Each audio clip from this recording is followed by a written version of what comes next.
The overall goal of this protocol is to investigate the association of aberrant splicing with drug resistance profiles in vitro models of solid tumors and hematological malignancies. This method can help answer key questions in the field of molecular pharmacology and chemotherapy resistance, such as which are the mechanisms underlying drug resistance on post-transcriptional level. The main advantage of this technique is that it combines well-established cytotoxicity screening protocol with powerful next-generation sequencing-based transcriptomic analyses.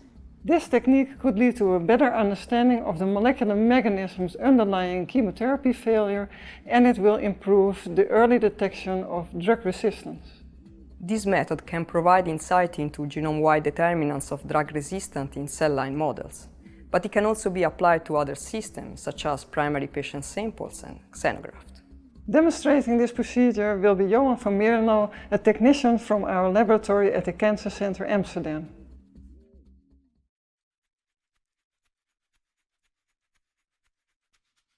To perform the MTT assay for leukemic cells, prepare a 96-well flat-bottom experimental plate. Dedicate wells to drug concentrations, to control cells, and to control medium without cells. Prepare a drug dilution range of dexamethasone, or DEX. Add 30 microliters from each DEX dilution into an appropriate well of the 96-well plate. Make sure to include each concentration in triplicate.